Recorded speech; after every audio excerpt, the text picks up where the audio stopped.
হে গোবিন্দ, কেন দিচ্ছ পশুকুলে জনম? কেন দিয়েছ এই বৃক্ষকুলে জনম? যে জনম পেলে তোমায় ডাকা যায় না।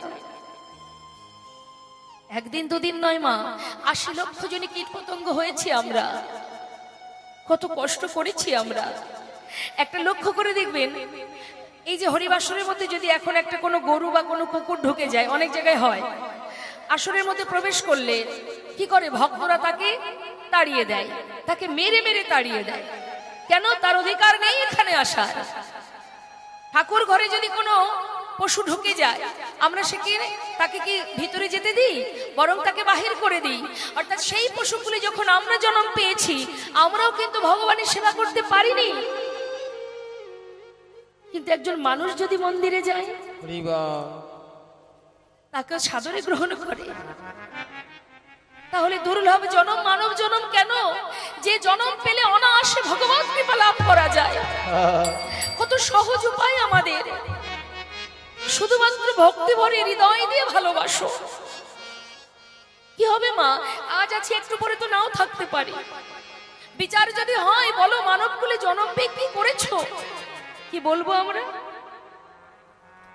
বলার কিছু তৈরি তো করতে হবে, না হলে বলবোটা কি? আজকে এই হরিবাসরে যদি আপনারা ৩ ঘন্টা হরিনাম শ্রবণ করেন, এই যে চরমতম সেবা মা, ভগবত সেবা, এটা ভালো না লাগলেও বসতে হবে। কেন জানেন? যদি মনে হয় যে ভালো লাগছে না, কষ্ট হচ্ছে শরীরে, হোক কষ্ট। শরীরে কষ্ট হচ্ছে, এ চিরকালের জন্য যতদিন বেঁচে থাকবো ততদিন আমাদের শরীরে নানাবিধ সমস্যা আসবে। এই দেহটা আমার নয়। এর জন্য যতই আমরা ভাবি না কেন, সময়ের সাথে সাথে এও আমাকে ছেড়ে চলে যাবে। তাহলে যত সময় পারবো আমরা যদি ভগবত কথা শ্রবণ করতে পারি, একবার তো তাকে বলতে পারবো যে আমরা সাধুর বাজারে বসে হরিনাম আস্বাদন করেছি, প্রভুর নাম করেছি, ভাগবত কথা শ্রবণ করেছি। মহাজন বললেন, পুনঃ পুনঃ ঘষণে সুগন্ধি চন্দনে, পুনঃ পুনঃ পুড়াইলে উজ্জ্বল কাঞ্চন, পুনঃ পুনঃ জনমে ধর্মে হয় রতি, পুনঃ পুনঃ সাধনে অধমে পায় গতি। অত সহজ নয় মা। ভজন করতে গেলে শুধু অর্থ দিয়েও হয় না। ভজন করতে গেলে হাতে জপের মালা নিয়ে কপালে তিলক করে ভগবানকে ৫ বার সেবা দিলেও হয় না। অত সস্তা নয় ভক্ত হওয়া। আবার কোনো কিছু না হলেও ভগবানের ভক্ত হওয়া যায়। এখানে এমনও কোনো ভক্ত আছে যার কপালে তিলক নেই, হাতে জপের মালা নেই, কিন্তু দিন অন্তে সে কোনো দিন ভগবানের স্মরণ না করে বিছানায় চোখের পাতা বন্ধ করেন না। এমনও কোনো ভক্ত আছে। তাই ভক্ত যদি হতে হয় মা, অন্তর থেকে হতে হবে। তার একটা সুন্দর প্রমাণ আপনাদেরকে একটু শোনাবো, একটু মন দিয়ে শুনবেন। শুনলে আপনাদেরই কল্যাণ হবে, আপনাদেরই মঙ্গল হবে, তাই না? আপনাদের আশীর্বাদ যদি আমি মাথায় পাই, তাতে যেমন আমার লাভ, তেমন যদি ভগবত কথা শ্রবণ করে আপনাদের এতটুকু চিত্ত শুদ্ধ হয়, তাতে আপনাদেরই লাভ। কি বলছে মা? এক ভক্তের কথা বলব।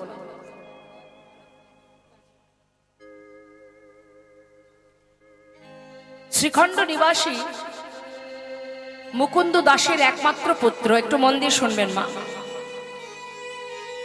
কথা বলবেন না। বাবা বসুন, বসুন, বসুন। পিছনে ভক্তরা দেখতে পাচ্ছে না? সেবা তো আমরা সবাই করব, অবশ্যই করব। বেঁচে থাকতে গেলে তো কিছু সেবা করতেই হবে। তো আপনারা সেবা করে আবার আসনে এসে বসবেন, ঠিক আছে? ঘুমানোর জন্য বাড়ি চলে যাবেন না। শুনুন তো বাবা, শ্রীখণ্ড কোথায় মা? বর্ধমান, পূর্ব বর্ধমানে। শ্রীখণ্ড নিবাসী মুকুন্দ দাস একজন ভালো কবিরাজ। তার ঘরে আছে 12 বছরের ছেলে, তার নাম রঘুনন্দন। এই বিষয়টা আপনাদের কাছে এই জন্যই তুলে ধরছি আমি। এখান থেকে আপনারা অনেক কিছু বুঝতে পারবেন যে কিভাবে ভগবানকে ভালোবাসতে হয়। তো মা, তিনি যেহেতু কবিরাজি জানতেন, গ্রামে একজন অসুস্থ হলে তার ডাক পড়তো। এত ভালো হাত ছিল তার কবিরাজিতে। সেই সময় নবদ্বীপের রাজা ছিলেন নবাব হোসেন।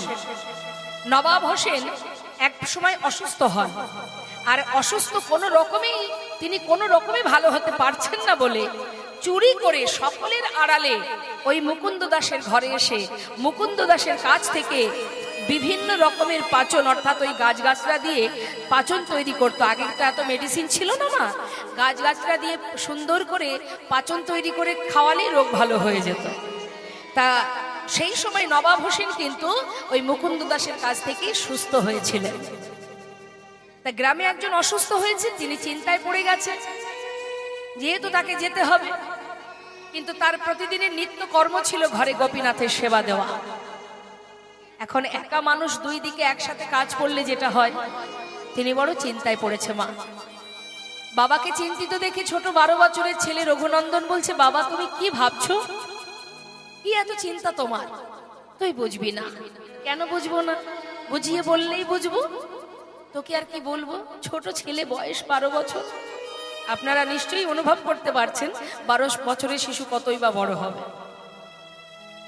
তা বলছে, তবে শোন, গ্রামে একজন অসুস্থ, আমাকে যেতে হবে, আবার ঘরে আছে গোপীনাথ, একা মানুষ আমি, কোনটা কি করব, কখন করব, সেটাই বসে বসে ভাবছি। বাবা এর জন্য এত চিন্তা কিসের? শোনো, গ্রামে যেজন অসুস্থ, আমি তো আর কবিরাজি জানি না, তুমি না হয় তার কাছে চলে যাও, আর এই ঘরে গোপীনাথের সেবা, সেটা না হয় আজ আমি দিয়ে দেব। তার সেবা বললে কি আর সেবা হয় রে বাবা? সেবা দিতে গেলে অনেক নিয়ম আছে রে। তুই তো শিশু, তুই তো জানিস না। বাবা জানি না কোন নিয়মে তাকে সেবা দিতে হয়, কিন্তু এটা তো আমার মনে হয় যদি কাউকে ভালোবেসে খাওয়ানো হয়, সে কি খাবে না বাবা? সত্যি তো তাই। ভগবান, তার কাছে সব থেকে বড় প্রিয় হচ্ছে ভক্তি। মন্ত্র দিয়ে, পাণ্ডিত্য দিয়ে তাকে জয় করা যায় না, শুধু ভক্তি। কেউ যদি ভক্তি ভরে ভগবানকে ভালোবাসে, তিনি তার চরণে কেনা গোলাম হয়ে যায়। মা যশোমতী গোপালকে, ভগবানকে ভালোবাসতেন সন্তান রূপে।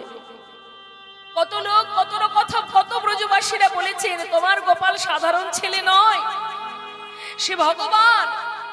কিন্তু মা কখনো বিশ্বাস করতেন না। কি গো মা, পাড়ার কোনো ব্যক্তি যদি এসে বলে আপনার ছেলের অনেক গুণ আছে, আপনার ছেলের অনেক ক্ষমতা আছে, সে অনেক গুণবান ছেলে, এটা জানে ওটা জানে, যতই মাকে বলুক না কেন, তথাপিও কিন্তু মায়ের মন হয় যে যাই বলে বলুক, আমার বিশ্বাস হয় না। সকলের সন্তানের কত গুণ আছে, আমার ছেলের কোনো গুণ নেই। ছেলের যত গুণই থাক, মায়ের কাছে সেই গুণ কিন্তু ধরা পড়ে না। যেন মনে হয় আমার ছেলের মতো বোকা ছেলে আর কারোর নাই, এটাই ভাবে মা বাবা। তা মা যশোমতীকে যে যাই বোঝাক না কেন, কোনো দিন তিনি বুঝতেন না। তিনি এটাই বোঝাতেন, আমার ছেলে যদি ভগবান হবে, তাহলে খিদে পেলে কি আর আমার আঁচল ধরে টানতো? আহা, আর ভগবানও তেমন। তিনি মায়ের কাছে এমন ভাবে মায়ের বাৎসল্য প্রেমে আবদ্ধ ছিলেন, নিজে যে ভগবান সেই জ্ঞান তার ছিল না। যে যেমন করে ভালোবাসে, কেউ বা বন্ধু রূপে, কেউ বা সন্তান রূপে, কেউ বা স্বামী রূপে, যে যেমন করে ভালোবাসে তার কাছে তিনি তেমন ভাবেই বাধা পড়ে। এখন মুকুন্দ দাস ভাবছে, যাক বাবা বাঁচা গেছে, ছেলে আমার সঠিক কথা বলেছে, ভগবানের সেবাটা, গোপীনাথের সেবাটা আজ আমার ছেলেই দিক, আমি যাই, দেরি না করে চলে যাই। তবে শোন বাবা, রান্নাটাও ঠিক করে করতে পারলাম না, তুই একটু কোনো রকমে রান্না করে সেবাটা দিয়ে দিস। ঠিক আছে বাবা, তুমি যাও, কোনো চিন্তা করো না, নিশ্চিন্তে যাও। জীবনে কোনোদিন যে ছেলে রন্ধন করেনি মা, আজ সে গোপীনাথের সেবা দেবে বলে বাবাকে কথা দিয়েছে, তার একটা দায়িত্ব পড়ে গেছে, সে কিন্তু তড়িঘড়ি রান্নাঘরে গেছে। গিয়ে দেখতে সব সাজানো গোছানো, কিন্তু রান্না হয় না। কি করে রান্না করতে হয় তাই সে জানে না। কিন্তু মা যেহেতু গোপীনাথকে খাওয়াবে, তাড়াতাড়ি করে সমস্ত ব্যঞ্জন এক পাত্রে ঢেলে দিয়ে জাল ধরিয়েছে। কোন রকমে সিদ্ধ হয়েছে, পাত্রে ঢেলে নিয়েছে, ঢেলে নিয়ে থালাটা নিয়ে ঠাকুর ঘরে গোপীনাথের সামনে পাত্রটা রেখে ডাকছে, গোপীনাথ, ও গোপীনাথ, শিগগিরি এসো, আজ বাবা ঘরে নেই, তোমার জন্য আমি রান্না করেছি। কি করব বলো, বাবার যে একসাথে দুটো কাজ পড়ে গেছে, গ্রামে তাকে যেতেই হবে, আর এদিকে তোমার খিদে পাবে, তাই তো আজ আমি দায়িত্ব নিয়েছি। জানি না কেমন হয়েছে, একটু কষ্ট করে আজকে খেয়ে নেবে, কাল বাবা তোমাকে ভালো করে রান্না করে খাও। ভগবান আসছে না মা, সে কিন্তু দাঁড়িয়ে দাঁড়িয়ে একভাবে ডাকছে। সে কি জানে আমি যেমন বাবার সন্তান, গোপীনাথও তো আমার বাবার সন্তান। কারণ বাবা যেমন আমাকে খাওয়ায়, গোপীনাথকেও প্রতিদিন খেতে দেয়, তার মানে সেও বাবার সন্তান। তাহলে গোপীনাথ আসবে না কেন? বাবা আসেনি বলে দাঁড়িয়ে দাঁড়িয়ে বলছে, ও গোপীনাথ, তুমি আসবে না? বাবা আসেনি বলে আসবে না? দেখো আমি তোমার জন্য রান্না করেছি, কত কষ্ট হয়েছে জানো, তাও কথা দিয়েছি বাবাকে, তোমাকে আজ আমি খাওয়াবো, এসো না। ও গোপীনাথ, একটু এসো, একটু তো খাও, না হলে বাবা যে বকবে আমায়। এসো না গোপীনাথ, কাতর সুরে ডেকে যাচ্ছে, এসো গোপীনাথ এসো। আসছে না কেন? আসছে না? আমার কি কোনো ভুল হলো? চারিদিকে দেখছি, আরে বুঝেছি বুঝেছি, তুমি কেন আসছো না বুঝেছি। দাঁড়াও, দরজাটা বন্ধ করে দিয়েছি, দেখেছি বাবা প্রতিদিন দরজা বন্ধ করে তোমাকে খেতে দেয়, দরজাটা বন্ধ করে আসি। দাঁড়াও, দরজা বন্ধ করে এসে বলছে, দেখো বন্ধ করেছি, এবার এসো, তাড়াতাড়ি এসো। ও গোপীনাথ, শুনতে পাচ্ছ না তুমি আমার কথা? আমার কি কষ্ট হয় না? তোমার জন্য রান্না করেছি যা কোনোদিন করিনি, আবার তোমার কাছে কত সময় ধরে ডাকছি, তুমি কি আমার ডাক শুনতে পাচ্ছ না গোপীনাথ? ও গোপীনাথ এসো না। আসছে না মা, আসছে না কেন? হাতে বাঁশি, আচ্ছা বাঁশি থাকলে খাবে কি করে মানুষ? দাঁড়াও দাঁড়াও, বাঁশিটা নামিয়ে দিয়েছে। কেমন নিষ্ঠ প্রেম দেখেছেন মা, কেমন ভক্তি। নিজের সন্তানের ভালো মন্দটা যেমন আমরা বুঝতে পারি, ঠিক তদ্রূপ যদি ভগবানকে নিজে তার ভালো মন্দটা তুমি বুঝতে শেখো, তার কিসে ভালো কোনটা চাই কোনটি চাই না, তার কিসে কষ্ট হচ্ছে না হচ্ছে, এগুলো যদি বুঝতে পারি, আর কিছু চান না প্রভু, আর কিচ্ছু নয়। কারণ তোমার বাড়িতে 4 জন সদস্য থাকলে যে ঠাকুর ঘরে একজন বসে থাকে, যার উপরে ভার দিয়ে কোথাও যদি ঘুরতে যাওয়া হয়, বলা হয়, রইল প্রভু তোমার সংসার, চললাম আমরা, 7 দিন পর ফিরলাম, কিন্তু একবারের জন্য মনে হলো না এই 7 দিন সে কেমন ছিল। আমার সংসারকে দেখেছে, রক্ষা করেছে। দিন অন্তে 2টো নকল দানা তার বরাদ্দ হয়, এটা তো ভক্তি নয় মা। বাজার থেকে কিছু কিনতে গেলে মনে হবে বাড়িতে 5 জন ব্যক্তি আছে, 5 জনের জন্য 5টা যদি খাবার নিয়ে যায়, ঘরের কোণে একজন বসে থাকে, যত সময় আমি না দেব সে খাবে না, তাহলে তার জন্য একটু নিয়ে যেতে হবে। হরি বল, হরি বল। এটাই হলো পবিত্রতা, এটাই হলো শুদ্ধ ভক্তি, এটাই হলো নিষ্ঠা।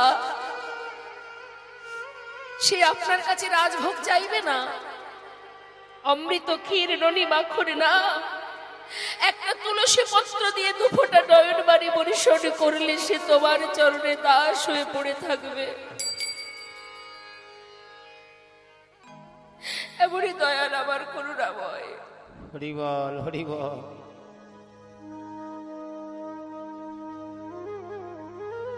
ভগবান পাথরের মধ্যে কঠিন শক্ত হয়ে থাকতে পারছে না, মনে মনে চিন্তা করছে, ভক্ত এমন ভাবে পাগলের ন্যায় তুমি আমায় ডাকছো, কিন্তু আমি কি করব, মন চাইলেও যেতে পারছি না। এমন ভক্তি, এমন প্রেমের কাছে থেকে আস্বাদন করার বাসনা যে আমার বেড়ে যায়। কি করব আমি, ছটফট করছে পাথরের মধ্যে। আর এদিকে বারবার ডাকছে, যত সময় না আসবে। আসবে না, এত করে ডাকছে, তুমি শুনতে পাচ্ছ না? আসবে না তুমি? দাঁড়াও, আমি যখন না খাই, আমার বাবা আমাকে লাঠি নিয়ে লাঠির ভয় দেখিয়ে খাওয়ায়। তুমি কথায় ভালো কথায় যখন এলে না, দাঁড়াও, ছুটে গিয়ে বাইরে খুঁজে খুঁজে একটা লাঠি জোগাড় করেছে। লাঠিটা নিয়ে এসে প্রভুর সামনে ধরেছে। মা, দেখতে পাচ্ছ কি আছে? কত করে ডাকছি তোমার, আমার কথা তুমি শুনতে পাচ্ছ না? দেখো গোপীনাথ, ভালো চাও চলে এসো, না হলে এই লাঠি দিয়ে আজ আমি তোমায় মেরে মেরে নিয়ে আসবো। হরিবল হরিবল। যেই না লাঠি হাতে শাসন করতে দেখেছে মা,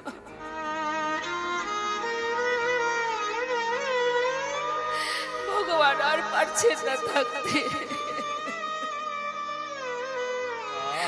বুক ভরে আনন্দ, কত খুশি। ভক্ত, আমি এমন ভালোবাসা কোনোদিন পাইনি ভক্ত,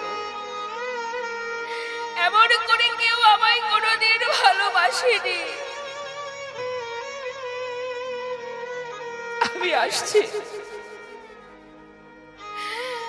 পাথর থেকে সচল মূর্তি ধারণ করে পাতা আসনে এসে বসেছে। মনে মনে ভাবছে, রঘুনন্দন দেখেছো, লাঠির ভয় দেখিয়েছি, ভয় পেয়ে চলে এসেছে। হে না, যেই না একটু মুখে দিয়েছে, কেমন হয়েছে গোপীনাথ? ভালো হয়নি তাই না? আমি তো কোনোদিন রান্না করিনি গো, আজই করেছি। ভালো হয়নি বলো? প্রভু চোখের জলে বুক ভাসিয়ে কাঁদছে ভক্ত।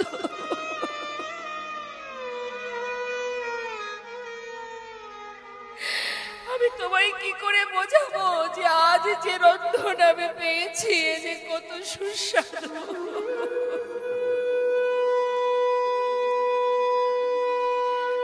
আমি বলে বোঝাতে পারবো না, এই যে আমার কাছে অমৃত।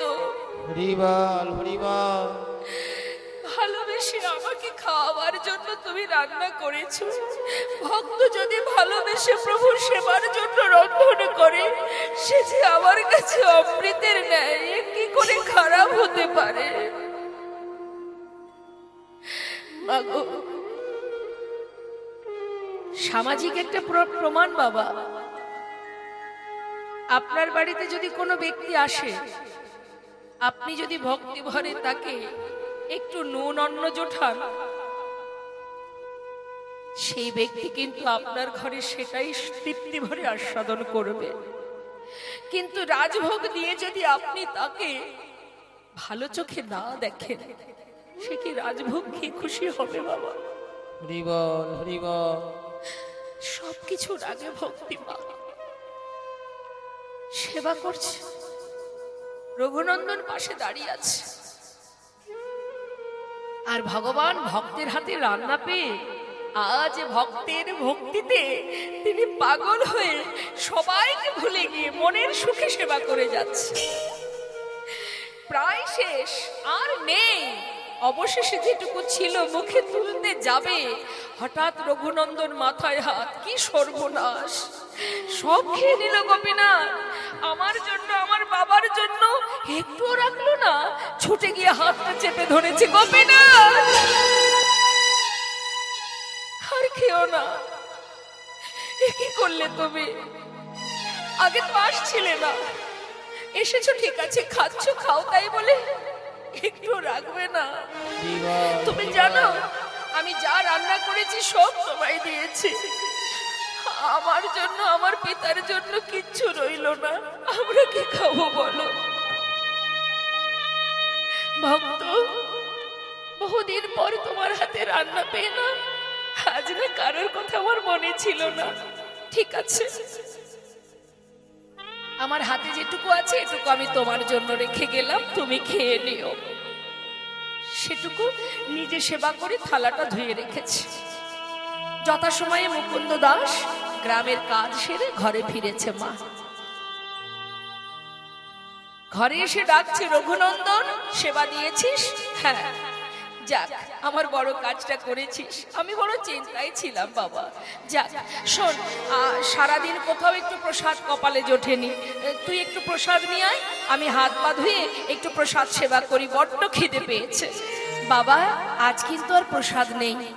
কেন নেই? সবই তো তোমার গোপীনাথ খেয়ে নিচ্ছিল। ভাগ্যিস আমি হাতটা ধরেছিলাম, আমার জন্য এতটুকু রেখেছিল, সেটা আমি খেয়ে নিয়েছি। মুকুন্দ দাস মনে মনে চিন্তা করছে, এটা কি করে হতে পারে? এতদিন তো আমি তাকে সেবা দিচ্ছি, সে তো খায় না। আমার ছেলে কত বড় মিথ্যাবাদী হয়েছে। ছি ছি ছি ছি। পাথরের বিক্রির নামে দোষ দিচ্ছে, যে চলতে পারে না, কথা বলতে পারে না, সে খেয়েছে।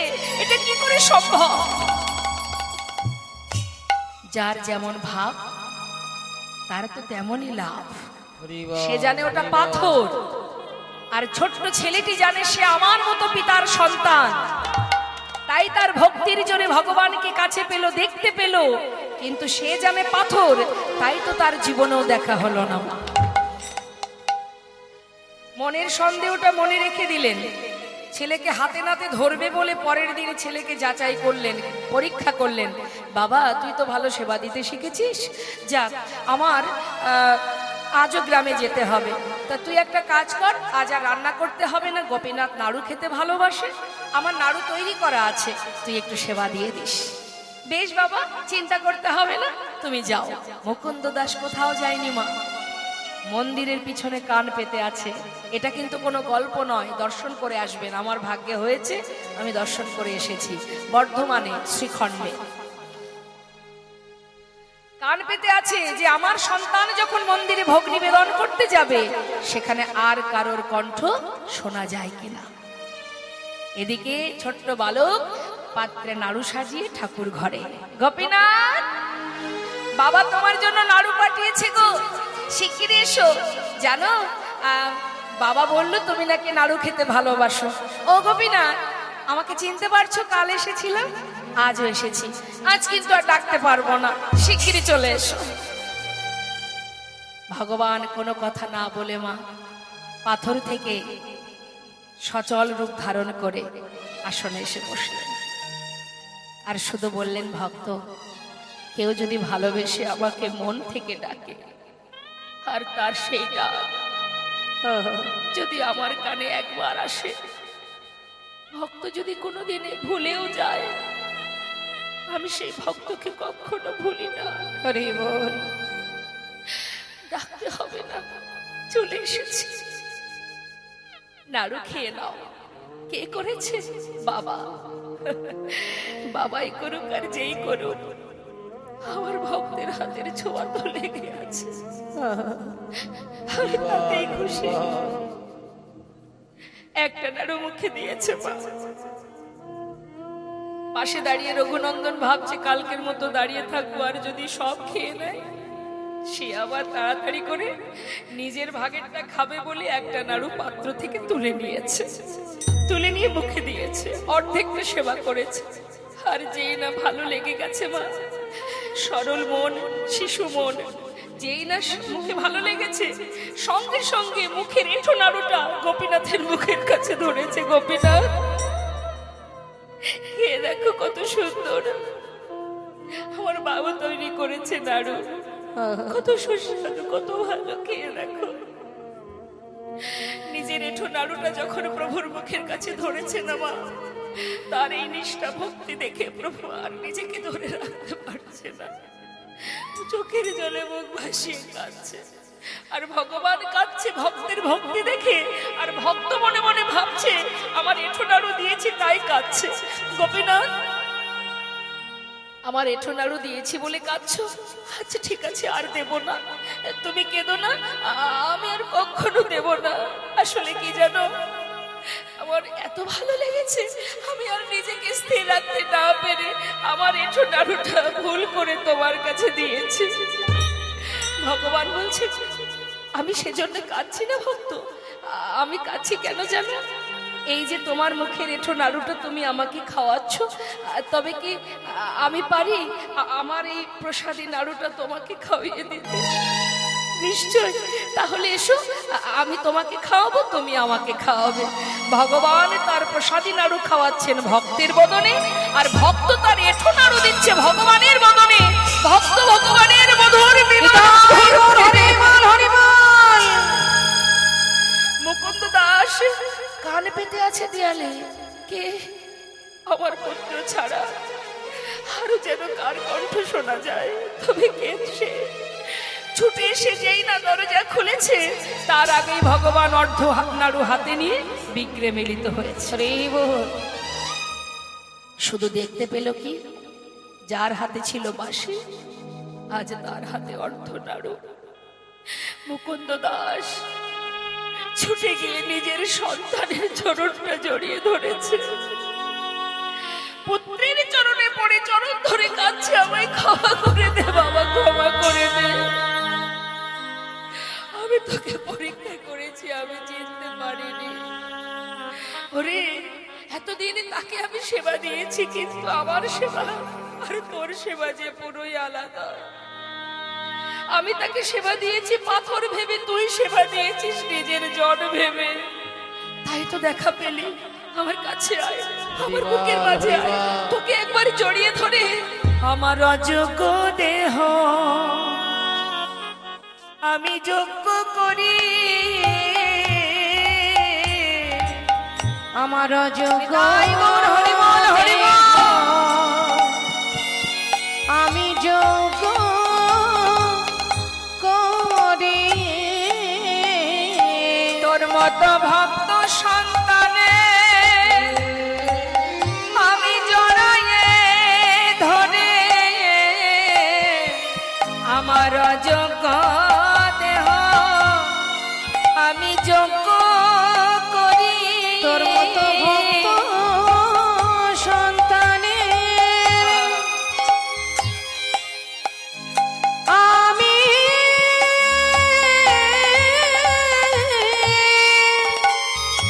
হরি বল, হরি বল। আমি জড়ায়ে ধরি আমার মানব জন ধন্য করে যোগ্য দেহ যোগ্য করে আমার মানব জন ধন্য করি, আমার মানব জন ধন্য করি, ভক্ত সন্তানের জড়ায়ে ধরি ভক্ত সন্তানে জড়ায়ে ধরি। তাই মাগো, ভগবানকে ভালোবাসতে গেলে শুদ্ধ মনে মহামন্ত্র জপ করো। শুনলে মঙ্গল, বললে মঙ্গল। আসুন, এত সময় ছিলাম আমরা গৌর কথার মধ্যে, লীলাটাও আমরা গৌর কথাতেই থাকবো, কিন্তু তার আগে যে পদাবলী শ্রবণ করছি সেই মহাজনের চরণে একবার প্রণাম করে তারপরে আমরা লীলায় প্রবেশ করব। শ্রী গৌরাঙ্গের ভক্তগণে নিত্য সিদ্ধ করি মনে, সবাই মিলে হাতে তালি দিয়ে নিত্য সিদ্ধ করি মনে, সে যায় ব্রজেন্দ্র শুদ্ধ পাশে রে, সে যায় ব্রজেন্দ্র সুত পাশে রে, হৃদয় মজেন্দ্র সুত পাশি রে, হৃদয় মজেন্দ্র সুত পাশি রে, হৃদয় মজেন্দ্র সুত পা। আহা গৌর মণ্ডল ভূমি যে বাজানে চিন্তা মনে, গৌর মণ্ডল ভূমি যে বাজানে চিন্তা মনে, তার হয় ব্রজ ধামে বাসে রে, তার হয় ব্রজ ধামে বাস রে, তার হয় বোঝ ধামে বাসি রে, তার হয় বোঝ ধামে বাসি রে, তার হয় বোঝ ধামে বা। হেতে বনেতে থাকো হাগরঙ্গ বলে তোমরা ডাকো। কি হেতে বনেতে থাকো হাগরঙ্গ বলে ডাকো। গৃহেতে বনেতে থাকো গৌরাঙ্গ বলে ডাকো। শ্রী গৌরাঙ্গীর দুটি পদ যার ধন সম্পদ সে জানে ভকতি রসসার। অর্থাৎ আমরা সম্পদ বলতে এই জগতে যা কিছু আছে সেগুলোই মনে করি, টাকা পয়সা বিষয় সম্পদ, এগুলোকে আমরা ভাবি আমাদের সম্পদ, কিন্তু সত্যি কি এগুলো আমাদের সম্পদ? একবার গভীরভাবে একটা জায়গায় বসে নিজেকে নিজে প্রশ্ন করবেন, জিজ্ঞাসা করবেন যে আমি কে, কি আমার পরিচয়, আমি কি করছি, কি করা উচিত আমার, এগুলো মনে মনে নিজেকে জিজ্ঞাসা করবেন। শাস্ত্রে বললেন মানে কি तरंग को मार लो बस हो गया भजन, आदत बुरी सुधार लो बस हो गया भजन, आए हो तुम कहां से और जाओगे कहां, इतना दिल विचार लो बस हो गया भजन। নিজের মনকে নিজে জিজ্ঞাসা করো, কোথা থেকে এসেছো তুমি আর যাবে কোথায়, কি করা উচিত তোমার আর কি করছো তুমি। এই প্রশ্ন জিজ্ঞাসা করেছিলেন একজন বাবা। সে হচ্ছে ষড়গোস্বামীর মধ্যে একজন গোস্বামী, যার নাম সনাতন গোস্বামী। এই সনাতন গোস্বামী মস্ত বড় জমিদার ছিলেন। আমার দিকে তাকান, কোনো দিকে মাথা ঘোরাবেন না। আপনারা যে জন্য এখানে বসে আছেন সেই দিকে মন দিতে হবে। ষড়গোস্বামীকে আমরা সবাই জানি, তার মধ্যে এক গোস্বামী সনাতন গোস্বামী। তিনি জমিদার হয়েও, এত ধন ঐশ্বর্যের মালিক হয়েও হঠাৎ তার মনে প্রশ্ন জাগলো যে জগতে সবই তো আমার, কিন্তু একবারও তো ভেবে দেখিনি যে সবই যদি আমার হবে আমি কার। আমি কার, কে আমার, কে আমাকে ভালোবাসে, কে সর্বদাই সুখে দুঃখে আমার কাছে থাকে। আমি কার, যাকে ভালো না বাসলেও সে আমায় ভালোবাসে। প্রকৃত ভালোবাসার মানুষ তো সেই হয় মা। আপনি ভালো না বাসলেও সে সর্বদাই আপনার মঙ্গল চাইবে, সেই তো আপনার আপনজন। তাহলে সে কে? সবই যদি আমার হবে আমি কার? এই প্রশ্নের উত্তর তিনি খুঁজে পাচ্ছেন না। আর যখন খুঁজে পাচ্ছেন না, যার কাছে জিজ্ঞাসা করছে উত্তর পাচ্ছে না, তাই তিনি দেরি না করে সর্বস্ব পরিত্যাগ করে একটা কম্বল হাতে করে নিয়ে ষড়গোস্বামীর মধ্যে এক গোস্বামী সনাতন গোস্বামী সব ছেড়ে পথে নেমে গেলেন, শুধু একটা প্রশ্নের উত্তর জানার জন্য যে আমি কে, কি আমার পরিচয়, আমি কার, কে আমার। যখনই কিনা এই প্রশ্ন মনের ভিতরে জেগেছে মা, সে পাগলের ন্যায় পথে পথে ঘুরছে আর মনে মনে ভাবছে কার কাছে গেলে আমি এর উত্তর পাব। একবার আপনারাও চিন্তা করুন, লীলা শুধুমাত্র শোনার জন্য নয়, একবার ভালো করে নিজের হৃদয় মাঝে নিজের চিত্ত শুদ্ধ করতে হবে, হৃদয়ঙ্গম করতে হবে, তবে তো কিছু না কিছু পাওয়া হবে, জানা হবে। ভাগবত কথা, লীলা কথা, এগুলো আমাদের মতো জীবের শিক্ষার জন্যই ভগবান করেছেন। তা সনাতন গোস্বামী খবর পেলেন মহাপ্রভু কাশী ধামে আছেন। যেই না খবর পেয়েছে মা, চলে গেলেন সেই কাশী ধামে। কাশী ধামে গিয়ে মহাপ্রভু যেখানে আছেন ছুটে গিয়ে তার চরণ তলে পড়েছেন। মহাপ্রভু মৃদু হেসে বললেন, সনাতন, কি হলো তোমার? পাগলের বেশে এমন করে আমার পায়ে এসে পড়েছো? তুমি না মস্ত বড় জমিদার, কি হলো তোমার? কি ব্যাপার? কেনই বা এমন করে এসে আমার চরণে পড়লে? কি চাই তোমার? দয়াময়, একটিবার তুমি বলে দাও, এই জগতে যা কিছু আছে সবই তো আমার, কিন্তু একবারও বুঝে উঠতে পারছি না যে আমি কার, কে আমার। গৌরহরি বললেন, বাহ, উত্তম প্রশ্ন। তোমার প্রশ্নের উত্তর আমি দেব, তার আগে আমাকে একটা প্রশ্নের উত্তর দাও। কি প্রভু? সনাতন যে সবকিছু ছেড়ে চলে আসতে পারে, সবকিছুর মায়ামোহ ত্যাগ করতে পারে, তার কাছে এখনো কম্বলটা কেন আছে? কম্বলের মায়া ছাড়তে পারো না? যেই বলেছে মা, তাড়াতাড়ি করে ঘর থেকে বাইরে বেরিয়ে পথের এক ভিখারিকে কম্বলটা দান করে দিলেন। আর তো কিছু রইল না, শূন্য হাতে প্রভুর কাছে এসে দাঁড়িয়েছে। এবার তো বলে দাও দয়াময়, আমি কি, কে আমার, আমার পরিচয় কি, আমি কোথা থেকে এসেছি, আমার করণীয় কি? গৌরহরি বললেন, উত্তম প্রশ্ন সনাতন। যে প্রশ্ন তুমি আমার কাছে জিজ্ঞাসা করেছো, এটা শুধুমাত্র তোমার জন্য উত্তর নয়, জগতের প্রত্যেকটা জীবের জন্য একই উত্তর। সেটা কি? জীব নিত্য কৃষ্ণ নাম তাহা ভুলি গেল, এই মায়া পিশাচিতা গলেতে বাঁধিল। মায়া পিশাচিতার গলেতে বাঁধিল। কৃষ্ণদাস তাহা ভুলি গেল, মায়া পিশাচি তার গলেতে বাঁধিল। আমরা যে আসল পরিচয় ভুলে গেছি মা। সত্য কথা, আমাদের নিজের ঠিকানা, নিজের জন, নিজের জায়গা ভুলে গেছি। কোথায় আমার ঘর, কোথায় আমার ঠিকানা? একবার ভাবুন তো, পৃথিবীতে যা কিছু পেয়েছি সেটা আসার পরে পেয়েছি, তাহলে যেখান থেকে এসেছি সেটাই আমার ঠিকানা। আর যে নামে আপনারা আমাকে চেনেন, এই নামটা কি আমি নিয়ে এসেছিলাম? আমরা প্রত্যেকেই আলাদা আলাদা পরিচয়ে বাস করি। একবার ভাবুন তো, গভীরভাবে চিন্তা করুন, এই পরিচয়টা কি আমরা আসার সময় এনেছিলাম? এখানে আসার পর পেয়েছি, অর্থাৎ এই পরিচয় আমার আসল পরিচয় নয়। এটা আমার আসল পরিচয় নয়, কারণ এটা আজ পেয়েছি, কাল যখন আমি চলে যাব এই পরিচয়টা আমাকে ছেড়ে চলে যাবে। তাহলে আসল পরিচয় কি? আমরা কৃষ্ণ চরণের দাস, এটাই আমাদের আসল পরিচয়। একটা ছোট্ট বাচ্চা যখন জন্ম নেয়, মাতৃগর্ভ থেকে ভূমিষ্ঠ হয়, হওয়ার পরে কি তার কোনো পরিচয় থাকে? মানুষ যদি তার কোনো পরিচয় দেয় তবেই আপনি জানতে পারবেন। তাছাড়া একটা সদ্যজাত শিশু আপনার কাছে এনে দিলে আপনি তাকে দেখে বলতে পারবেন না যে এটা হিন্দু, না এটা মুসলমান, না এটা খ্রিস্টান। বলা যাবে? কখন বলা যাবে? যখন তাকে কোনো পরিচয় বা নাম দেওয়া হবে, তখন আপনি আমি জানতে পারবো এর আসল পরিচয় কি, এ জাতিতে কি, এর ঠিকানা কি। তাহলে পৃথিবীতে সবকিছু আমাদের আসার পরে পাওয়া, আবার ফেলে রেখে, সব ঠিকানা ফেলে রেখে, আমাদের সব কিছু ত্যাগ করে আবার কৃষ্ণ দাস হয়ে, দুটো জায়গা আছে মা, যাওয়ার জায়গা দুটো। এক, যদি কেউ ভগবত ভক্তি লাভ করতে পারে, যদি ভগবানকে ভালোবাসতে পারে, তাহলে প্রভুর কৃপায় তার জায়গা হবে গোলক ধামে।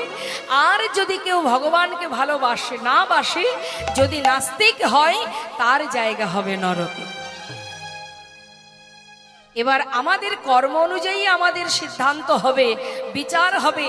আমরা যেমন কর্ম করব তার উপরেই নির্ভর করছে আমাদের যাওয়ার জায়গা কোনটা। তাহলে করণীয়টা কি করা উচিত আমাদের? কলিযুগে কিন্তু কোনো পরিশ্রমের কাজ নেই মা, কোনো খাটনির কাজ নেই, ধ্যান তপস্যা নেই, যাগযজ্ঞ নেই, পূজা অর্চনা নেই। কৃত্যে যদ্ধায়তি বিষ্ণু ত্রেতায় যজ্জতে মোক্ষ, দাপরি পরিচর্যং কলৌ তদ্ধরি সংকীর্তন হরিনাম। শাস্ত্রী বললেন, তোমাকে কয়েকটা কাজ করতে হবে কলিযুগে। অর্থ দিয়ে, টাকা পয়সা দিয়ে যজ্ঞ করতেও হবে না, তোমাকে ধ্যান তপস্যায় বসে থাকতে হবে না, তোমাকে যাগযজ্ঞ করতে হবে না। তোমার একটাই কাজ, কি?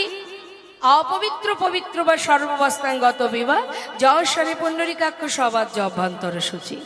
পবিত্র অপবিত্র, সূচি অসুচি, যেখানে আছো, যেমন আছো, যেভাবে আছো, কোনো দুঃখ নেই। হাতে তুমি হাজার কাজ করো, মুখে তুমি মহামন্ত্র জপ করো। তাই হরি বল।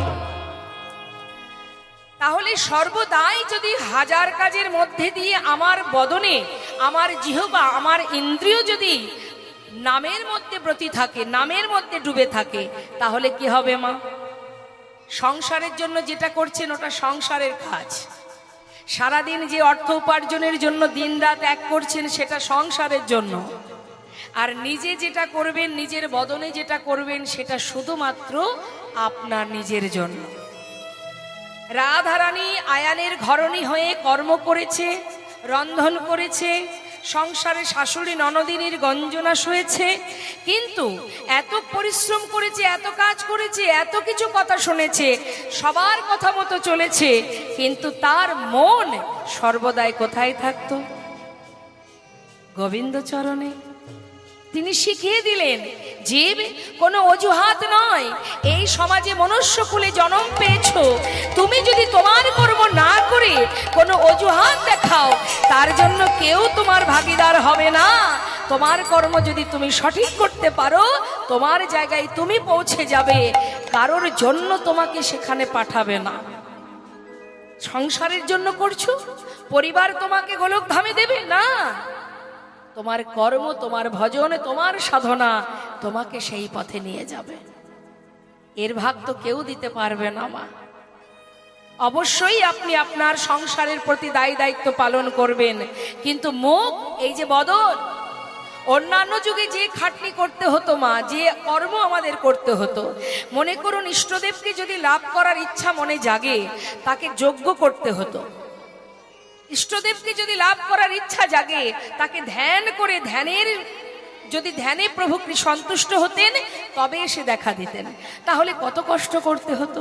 আর কলিযুগে নাম ছাড়া কলিজীবের নাহি আর ধর্ম, সর্বধর্ম সার নামেই শাস্ত্রমন। হরিনাম করো, পথে যাচ্ছ, একা একা চলছো, মনে মনে ভাবছো আমার পাশে কেউ নেই, এ কথাটা কখনো ভাববে না। তোমার পাশে কেউ নেই, তুমি জেনে রাখবে যার কেউ নেই তার ভগবান আছে, আর তিনি সর্বক্ষণ আছে, সর্বদাই আছে। শুধু তুমি একবার নিজের মনকে জিজ্ঞাসা করে দেখো, দিব্য দৃষ্টি দিয়ে চেয়ে দেখো, কারণ রক্ষা করার মালিক কিন্তু মা একজনই আছে জগতে। আপনি যদি মনে করেন আপনার পরিবার আপনাকে রক্ষা করবে, এই ধারণাটা সম্পূর্ণ ভুলে যান, এই চিন্তাটাই ভুলে যান। কেন বলছি? তার প্রমাণ মহাভারত। মাতা দ্রৌপদীর যখন বস্ত্রহরণ হয়েছিল, ওই রাজসভাতে সবাই ছিলেন তো, সবই তো তার আপনজন। পঞ্চ স্বামী ছিলেন, 5 স্বামী। ধৃতরাষ্ট্র ছিলেন, দ্রোণাচার্য ছিলেন, ভীষ্ম ছিলেন, তাই তো, বিদুর ছিলেন, আরো অনেকে ছিলেন। একবার বলুন তো মা, সতী রমণী মাতা দ্রৌপদী নিজের সম্মান, নিজের নারীত্ব, নিজের মর্যাদা রক্ষা করার জন্য কারোর কাছে সাহায্য পেয়েছিল? কেউ কি তার কাছে ছুটে এসেছিল? অন্যের কথা বাদ দিলাম, নিজের যে 5 স্বামী, পঞ্চ পাণ্ডব, তারাও তো তার স্ত্রীর মান মর্যাদা রক্ষার জন্য এগিয়ে আসেনি। সকলের পায়ে ধরেছিলেন, সকলের কাছে কেঁদেছিলেন। যখন তার বস্ত্র ধরে আছে, বস্ত্র ধরে টানবে দুঃশাসন, সেই সময় মাতা দ্রৌপদী সেই বস্ত্রটাকে টেনে ধরে সবার পায়ে পড়েছিলেন, কেউ আসেনি মা। যখন তিনি দেখলেন কেউ তো আমায় রক্ষা করলো না, কেউ তো আমার মান রক্ষা করলো না, এখন উপায়, অবশেষে নিজের হাত ছেড়ে দিয়ে 2টি বাহু তুলে চিৎকার করে ডেকেছিলেন, হে কৃষ্ণ, তুমি করুণাময়, করুণা করো, তুমি করুণাময়, করুণা করো। একবার কৃষ্ণ নামে যত পাপ হরে জীবের সাধ্য নেই, জীব তত পাপ করে। যদি ডাকার মতো তুমি ডাকতে পারো ভগবানকে, এক ডাকে যদি সেই ডাক তার কানে একবার পৌঁছে যায় মা, তুমি যেখানে থাকবে, যে প্রান্তে থাকবে, যখন তুমি তাকে স্মরণ করবে, তোমার সমস্ত বিপদ থেকে সে রক্ষা করবে। হাজার হাজার বস্ত্র ধারণ করিয়েছিলেন, দুঃশাসন সারা জীবন ধরে টানলেও কোনোদিন ফুরাতো না। তাই বাবা, তিনিই আছেন যিনি আমাদের সর্বদাই রক্ষা করে চলেছেন। সমাজ তোমায় ভুলে গেলেও একজন ভুলবে না, যিনি সর্বদাই তোমাকে দেখছে, রক্ষা করে আছে, যিনি পাঠিয়েছে ধরাতে, তিনি যত সময় পর্যন্ত তোমাকে না নেবেন তত সময় তার চিন্তা দূরীভূত হবে না। আমরা দেখার নয়ন নেই, তাই দেখতে পাই না।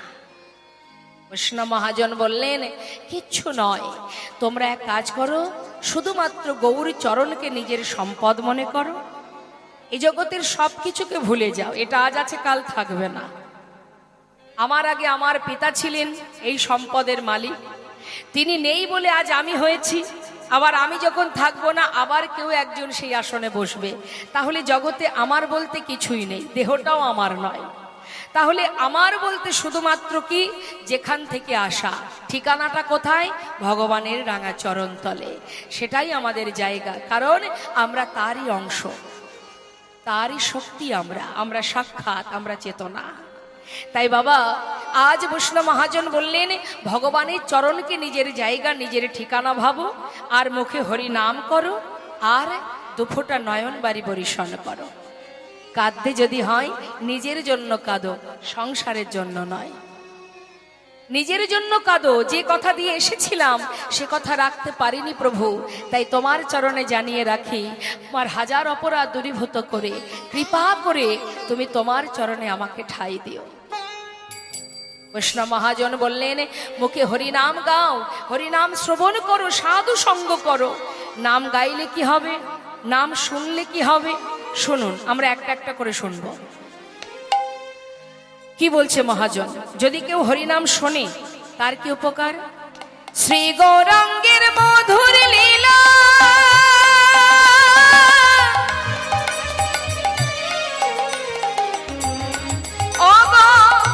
যার করনে প্রবেশিলা,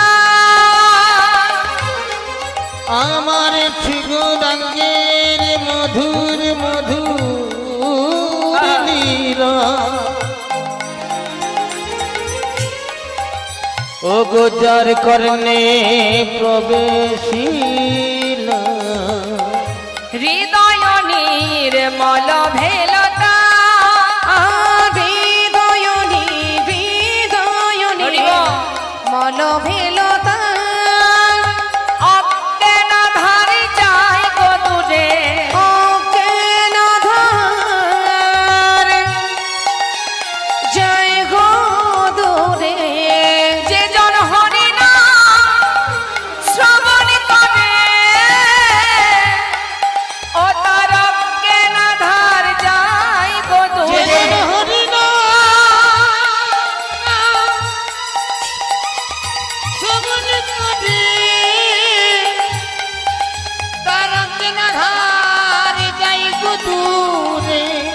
যে জন কৃষ্ণ নাম শ্রবণ করে, গুরু চরণ হৃদয়ে ধরে, কৃষ্ণ নামে শ্রবণ করে, গুরু চরণ হৃদয় ধরে, শ্রবণ করে, গুরু চরণ যে জন কৃষ্ণ নামে শ্রবণ করে,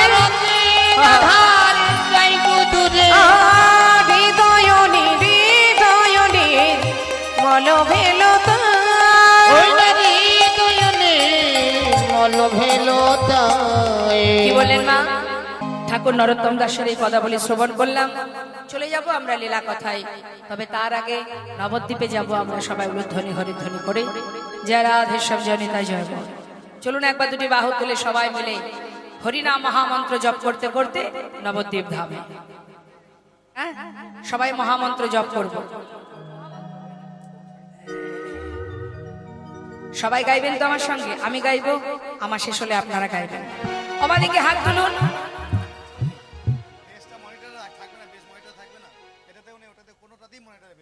জয় রাধে রাধে। কি আর বলবো মা, ওই যখন আমি এখানে প্রথম ঢুকলাম, আসরে উঠলাম, তখন আসরটা ভরা ছিল না।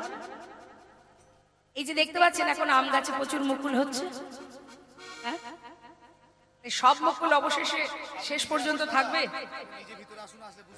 থাকবে না তো?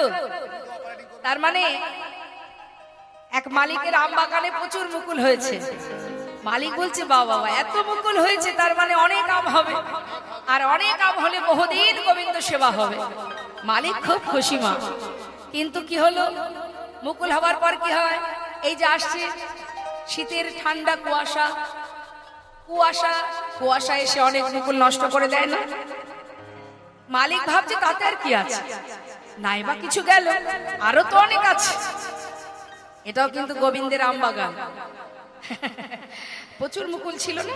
হ্যাঁ, তা কুয়াশা, আর রাত করা যাবে না, সেবা দিচ্ছে, প্রসাদ পেয়েই চলে যেতে হবে, তাই না? এই যে কুয়াশা, নানাবিধ আশা, এই আশা নিয়ে আমরা অনেকেই অনেক মুকুল নষ্ট হয়ে গেল, অনেকে চলে গেল। যা গোবিন্দ মনে মনে ভাবছে ঠিক আছে, আরো তো আছে। এখন হলো কি বাবা, এই যে আসছে সামনে কাল বৈশাখী, যখন একটু একটু ছোট ছোট আম হবে, এই কালবৈশাখী ঝড় এসে অনেক আম নষ্ট করে দেবে। তাই ঝড় মাঝে মধ্যে আসবে, এক ছপ্পর উঠে যাবে আর এক ছপ্পর বসবে। তা এই ধরনের ঝড়ে অনেক মুকুল সেবার পরে কি হয়, একটু ঘুম আসে না? সেই জন্য অনেকে চলে যাবে, যাক গেল। মালিক ভাবছে তাতে কি আছে, আরো তো আছে। তারপরে দেখা যাবে যে একটু বড় হবে মা, হ্যাঁ একটু বড় বড় হবে, দেখবেন অনেক ছোট ছোট পাড়ার ব্যক্তিরা, বাচ্চাদের কথা বলবো না, এখন বড়রাও করে, আম যদি হাতের নাগালে বা একটু দূরে ঢিল দিয়ে, তাতেও অনেক আম নষ্ট হয়। তার মানে একজন তো যাবে, সঙ্গে আবার দল বেঁধে যত পার্টনার আছে তাদেরকে নিয়ে যাবে। এই থেকে লাভ নাই, চল চল লাইনে একসাথে বসবো। সে যদি বলে এত ভালো লাগছে হরিনামটা, থাকি না, শোন এসেছিস আমার সঙ্গে, যাবিও আমার সঙ্গে, চল। একজন তো যাবে আর ওই ঢিল মেরে আম পাড়ার মতো 5 জনকে নিয়ে চলে যাবে। যাক, মালিক ভাবছে কি আছে, আরো তো আছে, তাই না হয় গোবিন্দ সেবাই দেব। এরপরে একটু পেকে গেলে আমগুলো দেখবেন পাখিতে এসে অনেক আম নষ্ট করে। তার মধ্যে যে আম যারা গোবিন্দ সেবায় লাগার জন্য হাজার কষ্টের মধ্যে দিয়েও ধৈর্য ধরে ওই ডাল ধরে অপেক্ষা করতে পারে, তারাই শেষ পর্যন্ত গোবিন্দ সেবা। এখন আমি বলতে পারছি না গোবিন্দের আম বাগানে শেষমেশ কটা আম থাকবে। যাক, দেখা যাক, সেটা গোবিন্দই জানে কতটুকু সেবা হবে। তাই চলুন যাই সবাই মিলে আমরা এবার যাব কোথায়, নবদ্বীপে লীলা সদনে। দুহাত তুলে তুলুন সবাই, হরিনাম গাইবো আমরা। ওমা পিছন দিকে একটু হাতটা তুলুন দেখি, হাতে তালি দিয়ে আমি নাম শেষ করব, আপনারা শুরু করবেন, ঠিক আছে? সারাদিন নাম শুনছেন, আর এবার গাইতে হবে। হরে কৃষ্ণ হরে কৃষ্ণ, হাতটা নামিয়ে ফেললেন, খুব কষ্ট হচ্ছে, তুলুন তুলুন তুলুন। কৃষ্ণ কৃষ্ণ হরে হরে, হরে রাম রাম, রাম রাম হরে হরে, হরে কৃষ্ণ হরে, বলুন।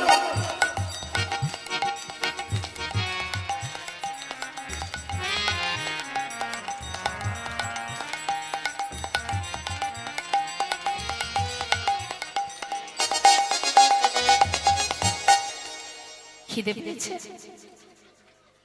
জোর করে ধরে রাখিনি তো আমি, লজ্জা। সেটা আবার সঙ্গে করে নিয়ে এসেছেন। হরিনাম আর শুনতে বসে, হরিনাম আস্বাদন করতে বসে এই লজ্জা ঘৃণা সব দূরীভূত করতে হবে। রাধারানী বলেছিলেন, সখীরে ওই যে কুলনাশা সর্বনাশা বাসী আর ওই শ্যামনাগর, যার রূপ দর্শন করে আমার লজ্জা ঘৃণা কুল শীল মান সব চলে গেছে। তাহলে ভগবানের সেবা দিতে গেলে ওইগুলো থাকলে হবে না, দশেন্দ্র ষড়রিপু সব ভগবানের সেবায় সঁপে দিতে হবে। হ্যাঁ, তাই মাথাও ঘোরাবেন না, চোখের মনিও যেন না ঘোরে, প্রাণ ভরে প্রভুর চরণ স্মরণ করুন, মহামন্ত্র জপ করুন, বিড়বিড় করে গাইবেন না, উচ্চস্বরে গাইবেন। কেমন? হরে কৃষ্ণ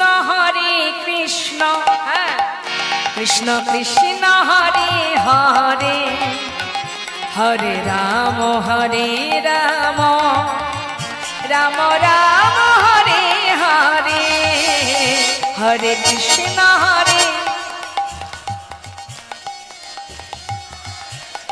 বাবা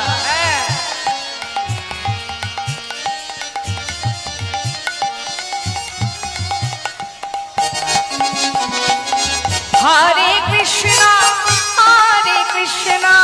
কৃষ্ণ কৃষ্ণ হরে হরে, হরে রাম রাম রাম হরে হরে, হরে কৃষ্ণ।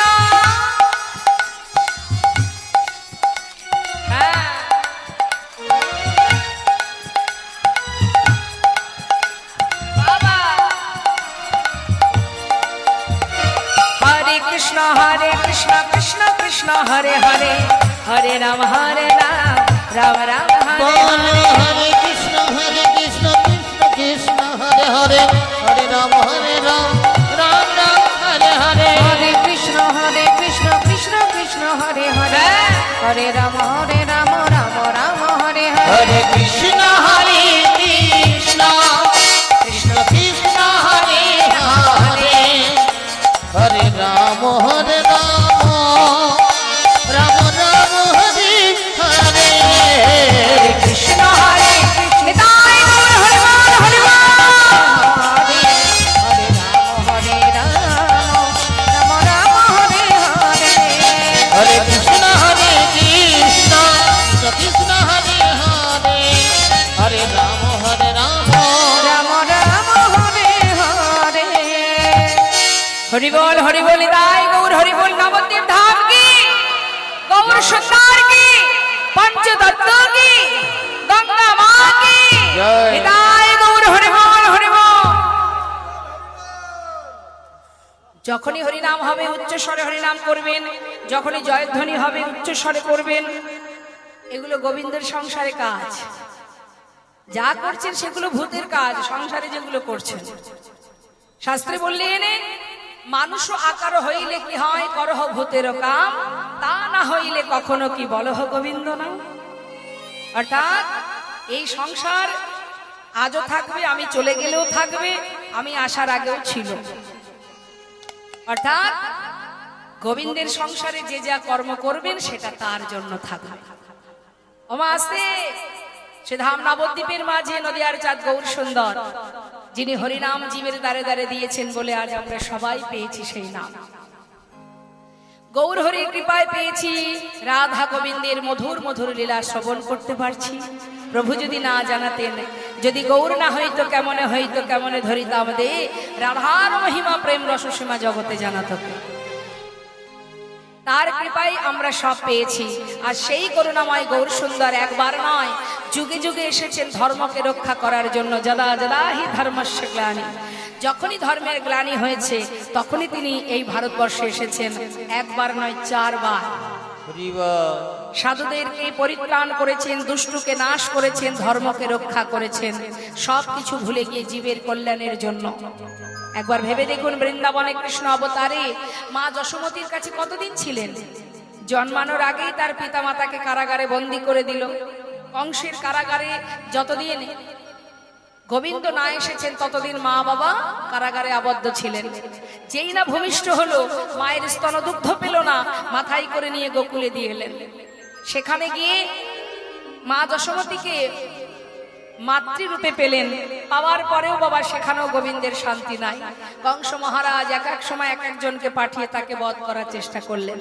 অবশেষে দেরি না করে অক্রুরকে দিয়ে রথ পাঠিয়ে দিলেন, 2 ভাইকে ধরে নিয়ে এসো, প্রাণে মারবে। সেখানে কংসকে বধ করলেন, আর কোনোদিন বৃন্দাবনে ফিরলেন না। রাজনীতিবিদ্যা শিখে চলে গেলেন দ্বারকায়, রাজা হলেন।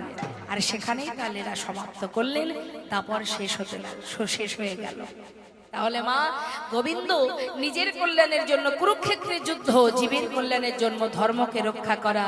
তাই তো কুরুক্ষেত্রের যুদ্ধকে বলা হয় ধর্মযুদ্ধ। যে নিজের মাতা পিতা বন্ধু সখা সবাইকে ছেড়ে জীবের কল্যাণের জন্য তিনি এই সুন্দর লীলা করেছিলেন। তাই মা করুণাময় গৌর সুন্দর নবদ্বীপের মাঝে হরিনাম করতেন বলে সেই সময়ের বড় বড় ব্রাহ্মণ পণ্ডিতরা নিমায়ের হরিনাম বন্ধ করার চেষ্টা করতেন, কিন্তু প্রভু কোনো বাধাকেই বাধা ভাবেননি। তিনি নাম প্রচারে নবদ্বীপ ছেড়ে নবদ্বীপে ঘাটে মাঠে সব জায়গায় হরিনাম দিতে দিতে অবশেষে তিনি নিজে সন্ন্যাসী হয়ে এবার নানা তীর্থ ভ্রমণ করছেন আর নাম প্রচার করছেন। মা সচিমাতা নিমাইকে সন্ন্যাসী হতে দেখে নিমাইকে আদেশ করেছিলেন, বাবা তুমি যখন সন্ন্যাসী হয়েছো তোমাকে আর ঘরে ধরে রাখতে পারবো না, তাই তুমি যদি যেতে চাও বৃন্দাবনে নয় নীলাচলে বাস করো। তাই মায়ের কথা মতো মহাপ্রভু গিয়েছিলেন নীলাচলে। প্রতিদিন সকাল হতে না হতেই, ভোর হতে না হতেই জগন্নাথ মন্দিরের সামনে দাঁড়িয়ে জগন্নাথ দর্শন করতেন। নিতাই গৌর হরি বল। বাবা মহাপ্রভু যেখানে দাঁড়িয়ে জগন্নাথ দেখতেন, প্রভু মানে জগন্নাথ মন্দিরের সামনে একটা স্তম্ভ আছে, গরুর স্তম্ভ, সেটাকে জড়িয়ে ধরে প্রভু আমার প্রভাত কালে জগন্নাথ দেখতেন। আর ওই গরুর স্তম্ভটা জড়িয়ে ধরলে ওই সোজা জগন্নাথকেই দেখা যায়। প্রতিদিন দেখতেন আর চোখের জলে বুক ভাসিয়ে কাঁদতেন। বাইরে এক জগন্নাথ, ভিতরে আর এক জগন্নাথ। আপনি আচরণ ধর্ম জীবকে শেখায়, নিজে আচরণ করে জীবকে শিক্ষা দিতেন। হে জীব, কখনো নদীয়ার চাঁদ আমার গৌর হরি বলেনি যে তোমরা আমার নাম করো, দুহাত তুলে হা গৌর গৌর বলো, বলেছে?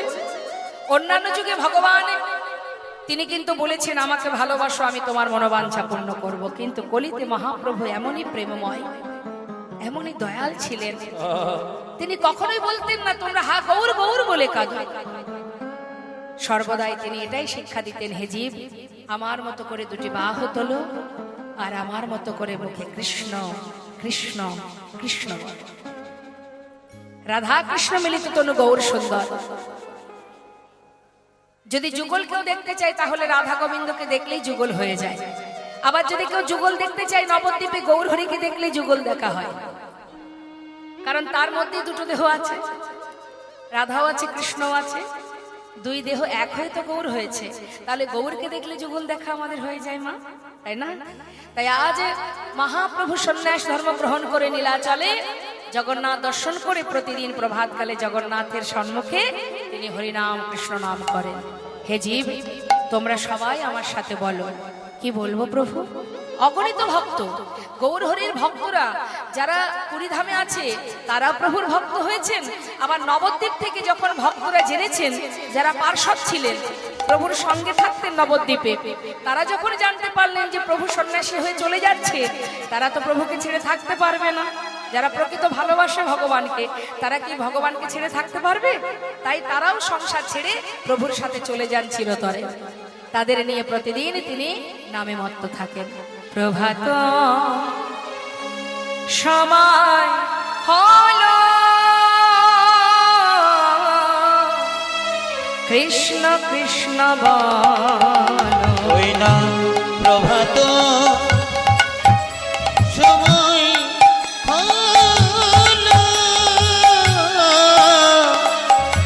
কৃষ্ণ কৃষ্ণ বলো। কৃষ্ণ ভজ কৃষ্ণ চিন্ত, কৃষ্ণ নামে পরশার, নাম বিনা কলি জীবে গতি নাহি আর। কৃষ্ণ ভজ কৃষ্ণ চিন্ত, কৃষ্ণ নাম পরশার, নাম বিনা করি জীবের গতি নাহি আর। ভগজি নাম সেই কৃষ্ণ ভজ নিষ্ঠা করি, নামের সহিতে আছে আপনি শ্রী হরি।